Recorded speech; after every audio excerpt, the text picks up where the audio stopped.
하나님이 오늘 우리에게 주신 말씀은 사도행전 9장 1절에서 9절까지의 말씀입니다. 사도행전 9장 1절에서 9절까지의 말씀을 제가 한 절, 여러분이 한 절 교독하도록 하겠습니다. 사울이 주의 제자들에 대하여 여전히 위협과 살기가 등등하여 대제사장에게 가서 다윗의 여러 제방에 가져갈 공문을 청하니 이런 말이 의도를 받은 사람을 만나면 남녀를 막론하고 결박하여 예루살렘으로 잡아오려 합니다. 사울이 길을 가다가 다메섹에 가까이 이르더니 호련히 하늘로부터 빛이 그를 둘러 비추는지라. 땅이 꺾여져 들음에 소리가 쏟아지시되 사울아 사울아 내가 어찌하여 나를 박해하느냐 하시거늘 대답하되 주여 누구시니이까? 이르시되 나는 내가 박해하는 예수라. 너는 일어나 시체로 들어가라 네가 행할 것을 내게 이를 자가 없느니라 하시니 같이 가던 사람들은 소리만 듣고 아무도 보지 못하여 말을 못하고 서 있더라. 사울이 땅에서 일어나 눈을 떠졌다 아무도 보지 못하고 사울이 되어 다메섹으로 돌아가서 함께 읽겠습니다. 사흘 동안 보지 못하고 먹지도 마시지도 아니하니라. 아멘. 네, 저는 오늘 이 시간에 변화되어 쓰임받는 사도 바울, 변화되어 쓰임받는 사도 바울이라는 제목을 가지고 말씀을 나누도록 하겠습니다. 말씀을 시작하기 전에 아이스 브레이크 유머 하나 하고 시작하겠습니다. 네. 아재 개그입니다. 닭 관련 개그입니다. 닭. 닭이 적은 옷을 입으면 그것을 뭐라고 하죠? 꽃기요. 이렇게 말합니다. 세상에서 가장 빠른 닭은 후다닥. 집안 망쳐먹는 닭은 쫄닭. 성질 급해 죽는 닭은 꼴까닭. 정신줄 놓은 닭은 헷가닥. 흥분 잘하는 닭은 팔딱팔딱. 가장 천한 닭은 밑바닥. 예전에 잘 나가던 닭은 한가닥. 가장 비싼 닭은 코스닥. 예, 닭이 계속 있어요. 계속 있어. 싱싱한 닭, 파닥파닥. 수다 잘 떠는 닭, 속닥속닥. 노래하는 닭은 가요계. 마지막 하나만 하겠습니다. 가장 기분 좋게 해주는 닭은 토닥토닥. 그래서 옆에 토닥토닥 한번 해주세요. 네. 닭이 굉장히 많더라고요. 네. 또 닭이 제일 싫어하는 것은 닥쳐. 닭이 듣기 싫은 것. 네. 예, 우리가 성경 인물 중에서 가장 탁월한 학자요 위대한 선교사를 뽑으라고 한다면 그 사람이 바로 사도 바울입니다. 신약 성경 27권 중에서 절반에 해당하는 13권을 사도 바울이 기록했습니다. 바울은 예수님께 붙들려서 정말 위대하게 쓰임을 받은 인물이죠. 그래서 20세기를 대표하는 영국의 역사학자 아놀드 토인비가 이런 말을 했습니다. 사도 바울을 태우고 로마로 가는 그 배는 유럽의 역사와 문명과 미래를 태우고 가는 배였다. 이렇게 기록을 할 정도였어요. 사도 바울은 기독교의 역사, 교회의 역사, 그리고 유럽의 역사에 대해서 인류의 역사에까지 지대한 영향을 끼친 인물입니다. 여러분, 그런데요, 처음부터 이 사도 바울이 그렇게 훌륭한 인물이었을까요? 전혀 아닙니다. 오히려 그 반대입니다. 성경에요, 악한 인물들이 많이 나오죠. 근데 악한 인물들 중에 한 사람이 사도 바울이었어요. 그는 예수님을 믿는 사람들을 잡아 가두는 사람이었어요. 어느 정도였냐면 우리가 지난주 살펴봤지만 사도행전 8장 3절 말씀을 보면은 사울이 교회를 잔멸할세 각 집에 들어가서 남녀를 끌어다가 옥에 넘겼다라고 했습니다. 이 정도로 악한 사람이었는데 그런데 그가 놀랍게 변화가 되었다고 하는 사실입니다. 그리고 이토록 놀라운 변화를 주신 분은 누구냐? 바로 하나님이시라고 하는 거예요.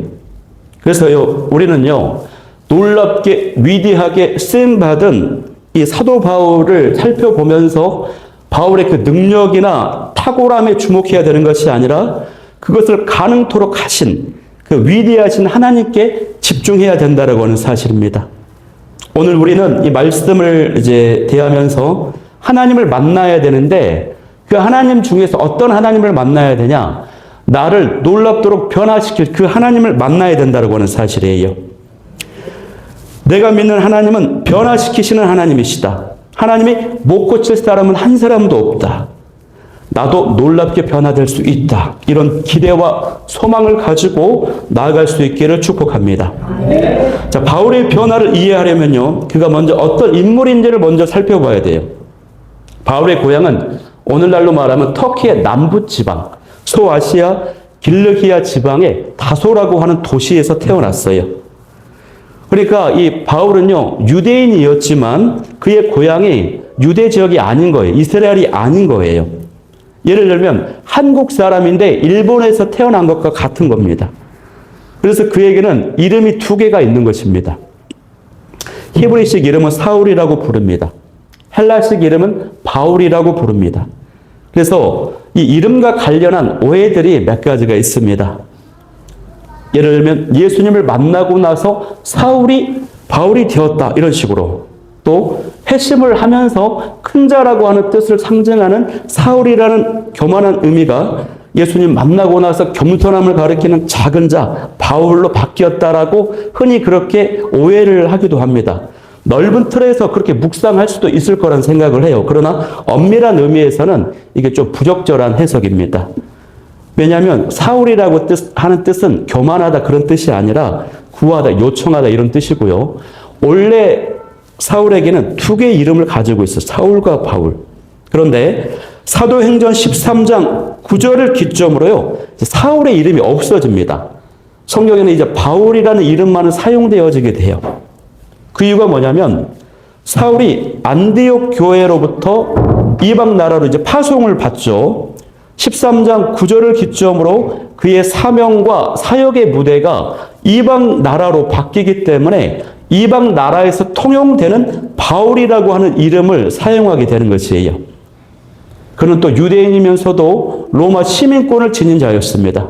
이 말은 그가 굉장히 부유하고 영향력 있는 집안, 가문의 출신이었다라고 하는 사실이에요. 로마 시민권을 지녔다라고 하는 것. 당시에는 로마 시민권을 함부로 주지 않거든요. 그것도 로마가 아닌 다른 나라에 살고 있는 민족에게 시민권을 준다라고 하는 것은 이 바울의 집안이 굉장히 경제적으로 부유했거나 어떤 큰 공헌을 할 정도로 유력한 집안이었다라고 하는 것을 보여주는 것입니다. 또 그는 이스라엘 왕을 배출한 베냐민 출신의 지파였어요. 가말레엘이라고 하는 영향력 있는 당대 최고의 석학 밑에서 공부하는 인물이었어요. 장래가 촉망되는 차세대 지도자였습니다. 무엇보다도 유대교에 열심히 있었고 정통 율법주의자로 바리새인이었습니다. 이것이 중요합니다. 이 말은 무슨 말이냐면 정통 율법주의자였고 바리새인이었다. 이것은 그가 예수님 믿는 자들을 혐오했다라고 하는 거예요. 그들을 죽이고 싶을 정도로 미워하는 인물이었다라고 하는 것을 보여주는 것입니다. 그래서 오늘 1절과 2절 말씀을 보니까 그런 그가 어떻게 했다고 되어 있어요? 위협과 살기가 등등한 채 대제사장에게 일종의 체포영장을 받아가지고 다메섹으로 가는 것입니다. 우리 아들내미를 위해서 기도를 많이 해야 됩니다. 여러분, 예수님 믿는 사람이 다메섹으로 도망갔다라고 하는 소식을 이제 바울이 들은 거예요. 그런데 다메섹이 시리아의 수도거든요. 그래 예루살렘에서 다메섹까지 가려면 엄청난 먼 거리입니다. 240km의 긴 거리예요. 예루살렘에서 유대를 지나야 되고 사마리아를 넘어서 갈릴리를 통과해야지 그 다음에 이두메를 지나서 이제 다메섹에 도착을 하는 거예요. 장장 240km나 되는 어마어마한 거리를 가야 됩니다. 그런데 오늘 말씀의 3절에 보면요, 뭐라고 되어 있습니까? 다메섹에 가까이 이르더니 그 길을 다 통과한 겁니다. 그 먼 거리를 무엇 하나로, 일념 하나로 예수님 믿는 자들을 때려 죽여야 된다. 잡아 죽여야 된다. 그 악한 마음 하나를 가지고 그 먼 거리를 이동하는 정말 무시무시하고 정말 강한 사람이 이제 바울이었다라고 하는 거예요, 여러분. 여러분, 정말 강한 사람이었기 때문에 하나님은요, 강한 사람에게 극적인 방법으로 큰 충격을 주셔가지고 부르셔요. 기질이 강하다. 아, 그래서 내가 그렇게 하나님께서 강하게 충격 주셨구나. 우리 구정복 집사님 잘 들으셔야 됩니다. 그거 내 기질이 강하다라고 하는 거예요. 성경을 보면요, 하나님이 사람을 부르실 때 그 기질에 맞게 부르시거든요. 예를 들면은 모세처럼 우울질 기질, 제가 우울질 기질인데 모세 같은 사람은 신중하고 굉장히 내면에 대한 어떤 성찰이 강합니다. 하나님 뜻에 민감해요. 그런데 또 실패를 만나거나 어떤 상처를 겪게 되면 낙심에 빠지기 쉬워요. 좌절을 쉽게 해요. 이런 기질은 하나님이 오랫동안 기다리십니다. 그러면서 말씀하시고 또 말씀하시고 설득하시고 그러면서 부르셔요. 이게 이제 우울질을 부르시는 거. 반면에도 베드로와 같은 다혈질은 어떻습니까? 다혈질은 열정이 있고 친화력이 있고 사람을 막 끌어당기는 그런 인물이죠. 그런데 감정 기복이 심해서 불안정해요. 자꾸 갑자기 막 팔팔하게 세워졌다가 다음날 보면 푹 죽었다가 넘어졌다가 이래요. 이런 다혈질을 다루시는 하나님의 방법은요. 먼저 그 흥분된 마음을 진정시켜야 되니까 많은 사람들 앞에서 부끄러움을 당하게 해요. 그의 죄와 허물과 연약함을 온천하에 공개를 딱 해버려요. 하나님이. 그래가지고 누그러뜨립니다. 겸손케 만듭니다. 그 다음에 주님이 나타나셔서 그 감정을 만져주시는 거예요. 사랑으로 치유하시고 감개를 회복하셔가지고 그러면서 살살살살 회복시켜가지고 사명을 딱 부어주시는 이게 하나님의 방법이에요. 그런데 사도 바울은 어떤 기질이라고 하죠? 담즙질 기질이에요. 결단력이 있어요. 추진력이 있고 리더십이 있어요. 옳다고 믿으면 직진, 무조건 직진입니다. 그 때문에 성급함이 있고 분노가 있고 독선적이 될 수 있어요. 이런 바울과 같은 기질을 가진 사람에게는 논리가 안 통해요. 이성 설명 안 통해요. 그런 거 안 통해요. 감정을 막 이렇게 헤아려주고 만져주는 거 안 통합니다.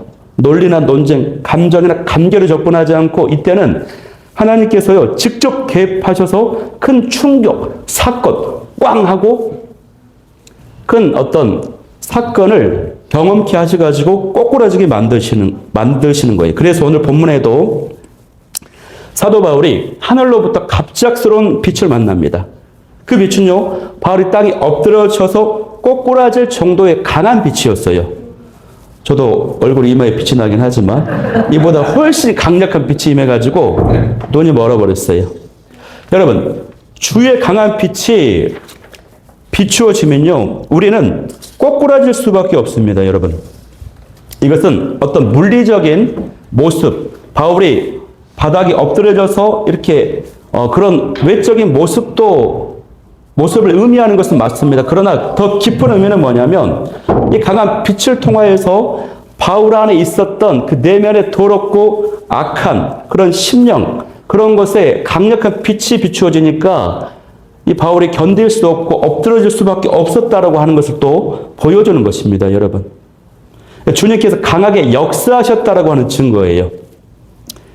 제가 이제 수원의 모 교회에서 사역을 할 때, 전도사로 사역을 할 때, 그때 인도회를 참 많이 했었거든요. 기도회 인도를. 그런데 하나님의 강력하게 역사하실 때가 있어요. 한 10번 정도 기도를 인도하면은 한 번 정도 강력하게 역사하실 때가 있어요. 그때는요, 제가 서 있을 수조차 없어요. 갑자기 현기증이 막 나면서 몸이 힘이 없어지고 다리가 풀려가지고 털썩 주저앉고요. 꼬꾸라져갖고 기도를 해요. 분명히 기도 제목을 던졌어요. 손에 마이크도 쥐고 있어요. 계속 기도를 이제 인도니까 밀어야 돼요. 근데 특별한 기도 제목을 던졌지만 그 기도를 위한 기도가 안 나고 어떤 기도만 하는지 아세요? 하나님 용서해 주세요. 하나님 용서해 주세요. 내가 너무 죄악과 허물이 많아가지고 그 강력한 임재 앞에서 꼬꾸라져가지고 그 외마디 기도 소리만 하는 거예요. 그런 경험들이 있습니다. 근데 여러분, 바울은요, 오늘 이 사건을 겪고 나서 어떻게 됩니까? 아라비아로 가가지고 그 광야에서 3년 정도 홀로 영적 훈련을 받습니다. 그리고 이후에 성도들의 도움을 받아가지고요, 안디옥까지 가가지고 안디옥 교회를 개척하여 세웠습니다. 또 안디옥 교회의 파송을 받아가지고 중앙아시아로 선교 여행을 떠납니다. 1차 전도 여행이 끝났습니다. 2차 전도 여행도 시작합니다. 2차도 끝났습니다. 이제는 에게의 바다를 건너서 3차 전도 여행을 떠납니다. 거기서도 멈추지 않습니다. 사도 바울은요, 제수의 몸이 되어서도 로마에까지 가서 복음을 전하고자 하는 마음이 불타오릅니다. 그것이 끝이 아닙니다. 땅끝 사바나까지 복음을 전하고자 하는 그 마음이 바울 안에 넘쳐나고 있는 것이에요, 여러분. 와, 죽을 때까지 멈추지 않습니다. 우리는 여기서 이제 이 비밀을 발견해야 돼요. 그렇다면 과연 사도 바울에게 무슨 일이 벌어졌는가 하는 것이에요. 이때 다메섹 도상에서 만났던 그 빛, 그 빛의 정체가 무엇인가 우리는 이것을 이제 발견해야 된다고 하는 것입니다. 여러분, 저와 여러분도 만약에 이 빛을, 바울이 경험했던 그 빛을 비춤받고 경험만 할 수 있다면 우리 인생도 놀랍게 변화가 될 것입니다. 그래서 우리도요, 그 빛을 발견하여 그 능력을 덧입을 수 있기를 간절히 소망하는 것입니다. 여러분, 사도 바울이요, 빛 속에서 들었던 예수님의 음성은요, 단순히 사도 바울이 그 경험을 통해서 예수님을 믿게 되었다, 이것이 아닙니다. 단순히 예수님을 믿었다라고 하는 것이 아니라 예수님의 음성을 제대로 듣고 주님을 만났고 사로잡혔다라고 하는 얘기. 다른 말로 말하면 예수님의 영인 성령께서 성령님을 체험한 사건이에요. 성령 세례가 임한 사건이고 성령님께 사로잡힌 사건이었다고 하는 것이에요. 이를 계기로 예수님의 사랑을 바울이 경험할 수 있었습니다. 여러분, 사도 바울이 성령님을 체험했습니다. 여러분, 이것이 바로 바울을 어떤 상황에서도 자신을 활활 타오르게 했던 그 빛, 그 불의 정체였습니다. 그래서 이후에 사도 바울의 그 고백들을 보면 어떻습니까? 예수님을 믿은 사람에게 성령을 받았냐고 물어봐요. 성경은 분명히 성령이 아니고서는 예수를 주로 시인할 수 없다라고 고백을 했거든요. 그거를 바울이 알고 있어요. 그런데 예수님을 믿는 사람에게 뭐라고 합니까? 너가 성령 받았냐라고 물어보는 것이에요. 또 사도 바울은 자신이 성령을 체험해야만 알 수 있는 성령의 그 열매들, 또 성령의 그 다양한 은사들에 대해서 기록하고 성도들에게 이게 필요하다라고 어필을 합니다. 사도 바울이 성령을 따로 받았다라는 기록이 없어요.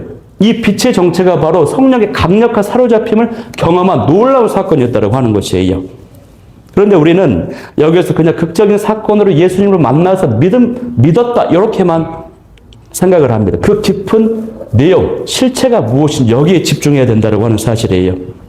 여러분, 우리가 여기서 분명히 해야 될 것이 있는데 그것은 내가 그냥 예수님을 믿고 있는 것하고 지금 내가 성령의 능력과 기름 부으심을 경험하고 있는 것과 엄연히 다른 별개의 문제라고 하는 것이에요.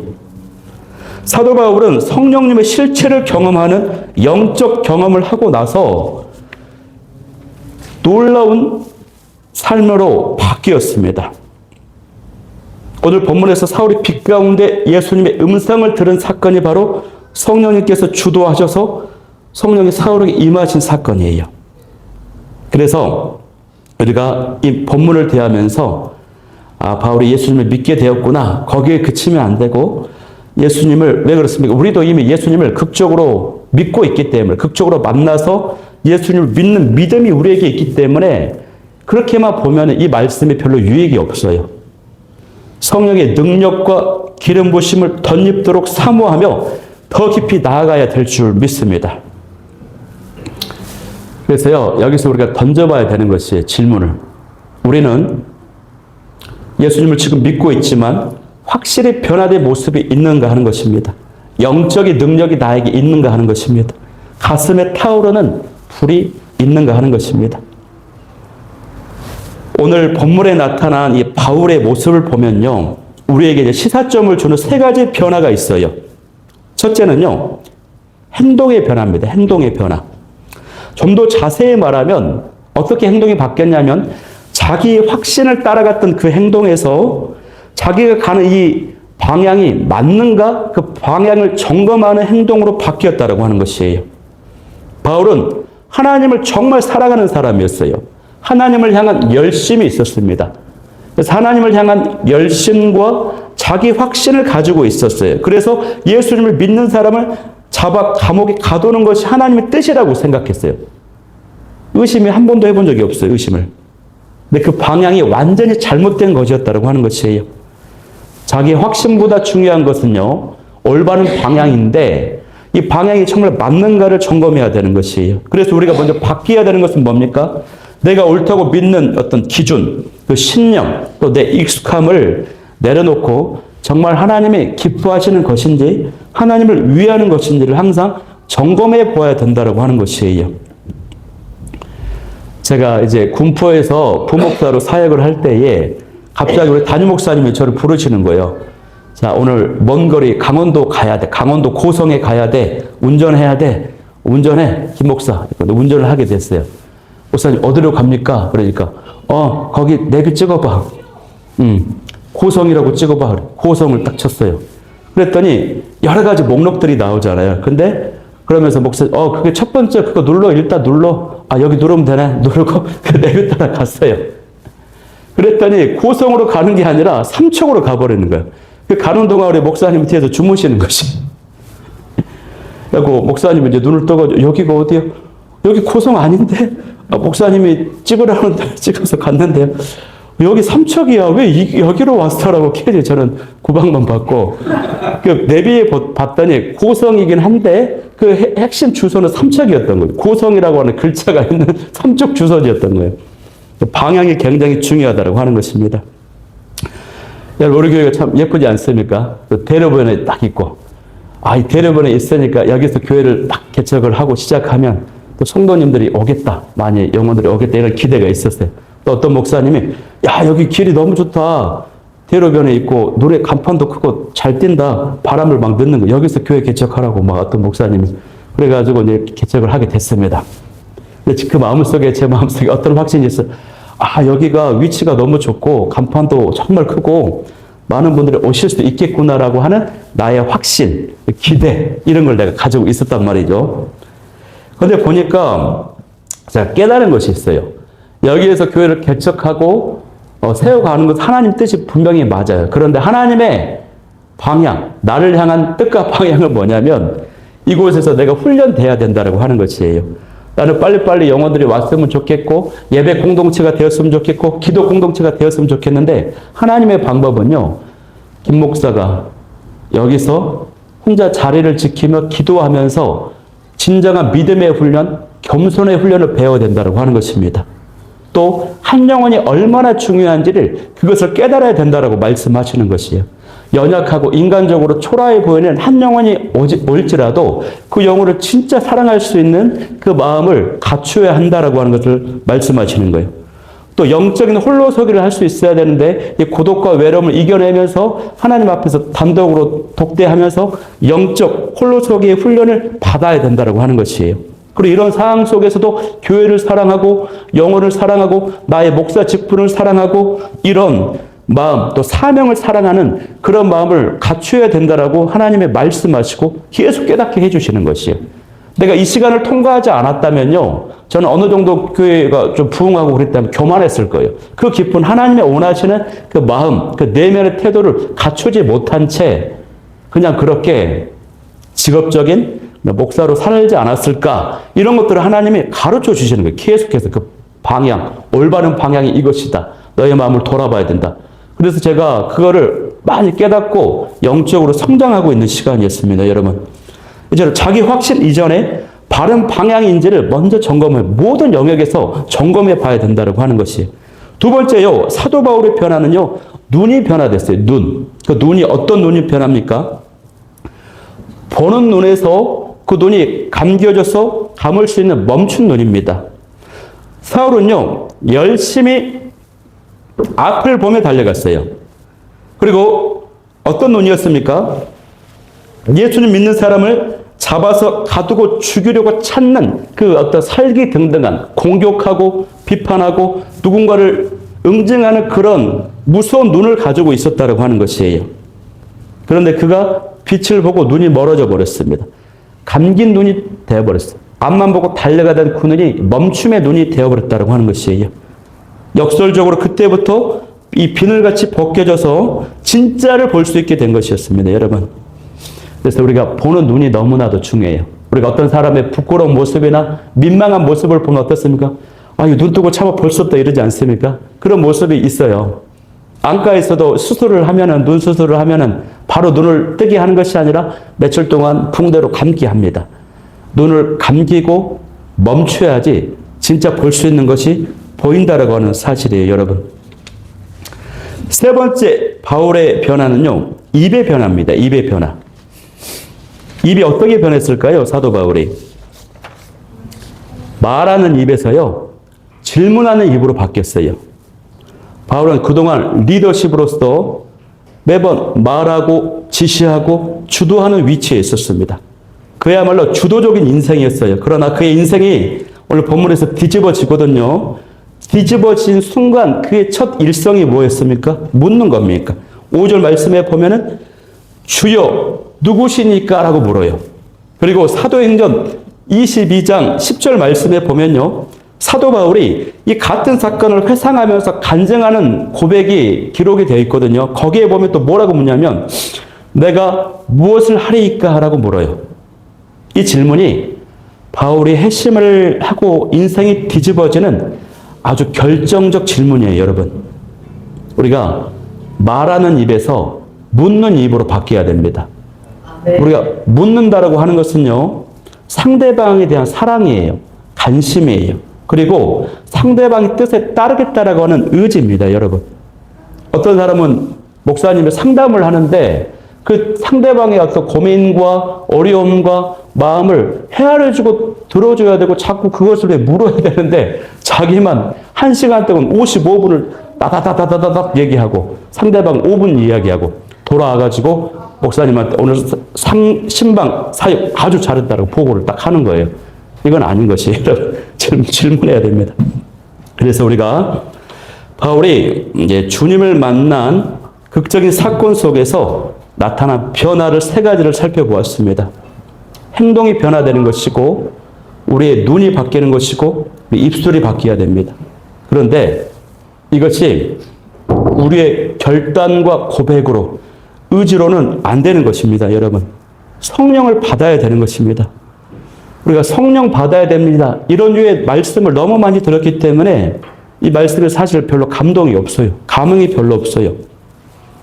그러나 여러분 어떻습니까? 우리가요, 정말로 성령님으로 기도하고 성령님으로 생각하고 성령님으로 말하고 행동한다면 우리의 삶은 이전과는 다른 놀라운 삶으로 변화가 된다고 하는 것이에요. 앞서 나누었던 것처럼요, 성령 체험을 한 사도 바울에게 성령님에 대한 다양한 이야기와 경험들을 이야기했어요. 성령의 은사와 열매. 고린도전서 12장을 보면요, 말씀의 은사, 믿음의 은사, 지혜의 은사, 병 고치는 은사, 예언의 은사, 각종 다양한 은사들이 있습니다.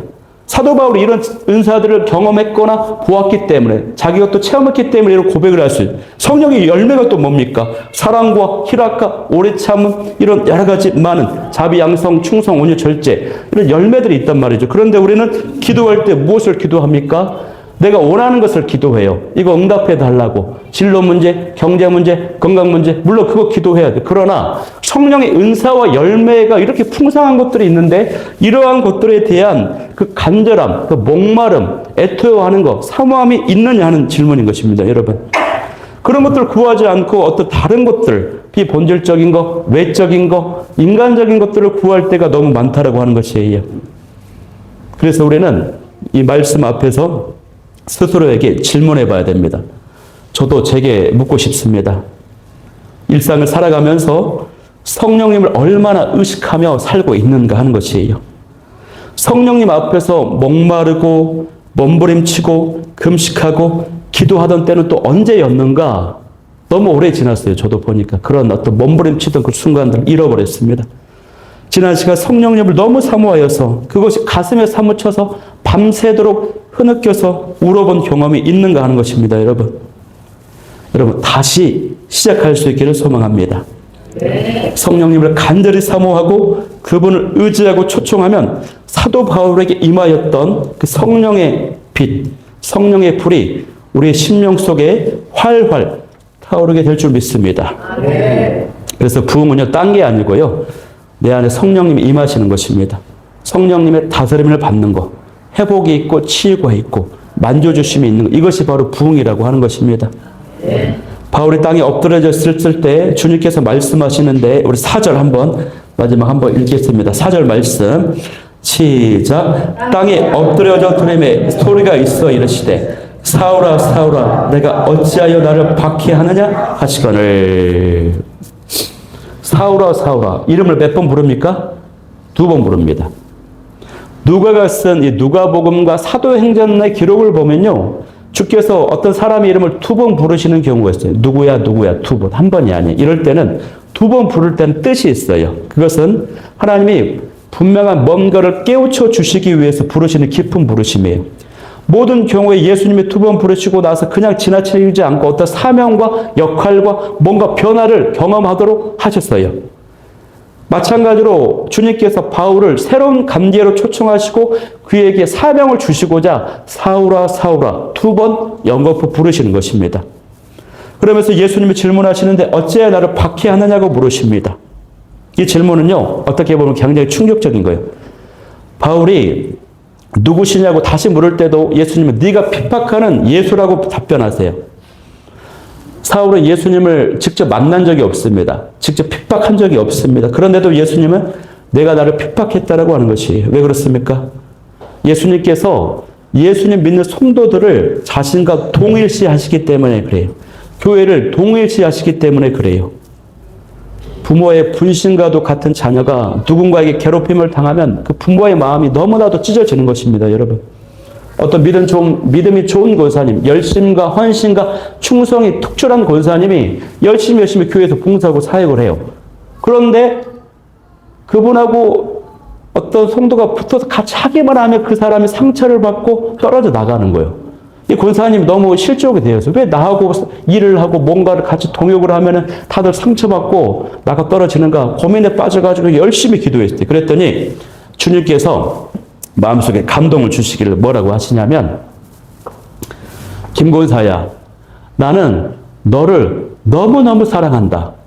너를 너무너무 사랑하는데 나는 너 때문에 너무너무 아프다. 너무너무 마음이 아프다. 이 말씀을 감동을 이제 주시는 것이에요, 여러분. 그렇기 때문에 우리가 성도들에 대한 태도를 정말로 조심해야 됩니다. 성도를 향한 공격이나 비판하는 태도는 자칫하면 예수님을 공격하고 비판하는 것이 될 수 있다는 얘기예요.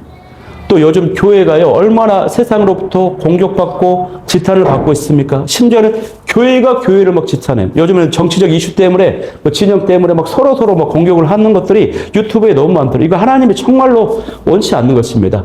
교회는요, 비판받으면 안 돼. 물론, 건설적인 비판은 한번 들을 필요가 있겠죠. 그런데 그 비판을 딱 들으면 알아요. 이 사람이 축복의 마음으로, 나를 정말 위하는 마음으로 하는지 안 하는지. 그래서 우리가 예수님의 그 몸된 지체를 사랑하고 소중히 여기는 저 여러분이 되길 소망합니다, 여러분. 말씀을 끝맺겠습니다. 오늘 우리는 말씀을 통해서요, 위대하게 쓰임받은 사도 바울의 모습을 살펴보았습니다. 우리는 바울의 그 위대성과 그가 이룬 업적에 집중하면서 바울을 정말로 띄웁니다. 대단하다, 대단하다. 근데 그 위대하게 높이는 그 시각과 마음을 좀 내려놓을 필요가 있어요. 그러면서 그를 그렇게 만들었던 위대하신 하나님께 집중할 필요가 있다고 하는 것이에요.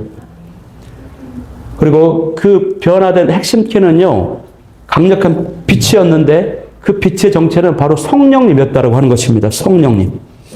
저 여러분에게도 그 강력한 성령님께 사로잡혀서 바울처럼 위대하게 쓰임받는 저 여러분이 다 될 수 있기를 간절히 소망합니다. 그래서 오늘 이 말씀 붙잡고 기도하기를 원하는 기도 제목 3가지는요. 첫 번째, 나의 행동과 눈과 입이 변화되게 도와주옵소서. 또 매 순간 성령님을 의식하며 사모하게 살게 하여 주옵소서. 마지막 3번째는 사도 바울처럼 변화되어서 쓰임받는 인생이 되게 하여 주옵소서. 우리 이 기도 제목 가지고 찬양하고 기도하고 예배를 마치도록 하겠습니다. 우리